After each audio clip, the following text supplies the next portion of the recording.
Mwah, mwah. Orks are one of my son's favourite armies, and when he lets me, I love to play them. I'm just looking for the opportunities to play big guys like this. But I'm not the first person to say this. The Orc faction teaser seems like not a lot of thought has gone into it. There's a lot of weird things, and even seems a bit like a made-up leak in some places. Let's discuss. Orcs are all about bad shooting with tons of dice, and good melee. So previously having two wars that target things that want to advance and charge, or things that want to advance and shoot, made sense. I played against a vehicle list in a tournament recently, and it was very powerful. Advance with extra shots and more AP, it wrecked me. What we see in the 10th edition War rule is a translation of only the advance and charge version. Things get to advance and charge, +1 to strength and attacks, and a 5+ invulnerable save.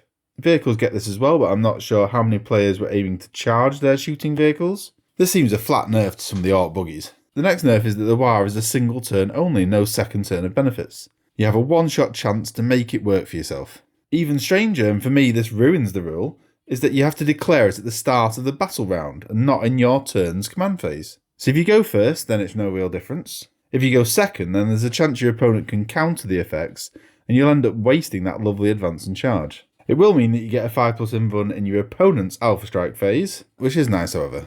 Other Orc abilities have changed. Their innate ability to reroll charges is gone, instead it's a strat for a +2 to advance and charge. So in general the army's charge stat is reduced.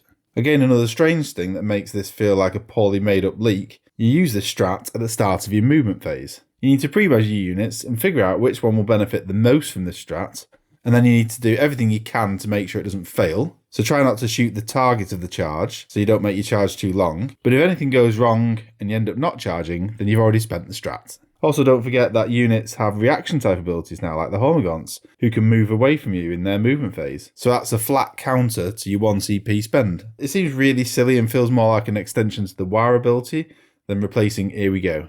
Going back to other general abilities shown off, there is an excellent exploding 6s to hit in melee, always on, and it's a nice bonus for the whole army. No one more than a new Stomper will enjoy that rule, its weapons are looking great. And anytime I can have an excuse for bringing out the big models, I always will. It's got a strike attack that can take out any vehicle in one swing, an even swingier death cannon which can dish out between 3 and 108 wounds. This could be the definition of swingy, and it's very orky. We have Ghazghkull, and he's quite different from in 9th. A lot of his stats have been reduced, movement, toughness, wounds, and of course all his weapons have dropped a bit of AP, but that's like most things in 9th. He's not got an aura anymore and instead buffs a unit he's attached with. But having this guy with a tough unit tanking wounds before he gets hurt is going to make him really durable. Makari's bundled into the same data sheet and strangely also toughness 6. I think that's more to make things easier when playing, or perhaps Makari's luck is being translated into toughness. Makari's suspiciously lucky ability from 9th has been kept, so he still has his 2+ invuln. It can't be rerolled, so the first time he fails it, Makari dies, only being on 1 wound.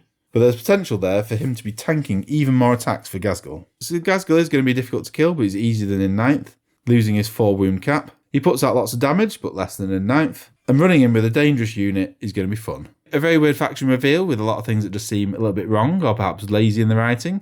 Let me know what you think in the comments, and I'll see you again soon. Bye.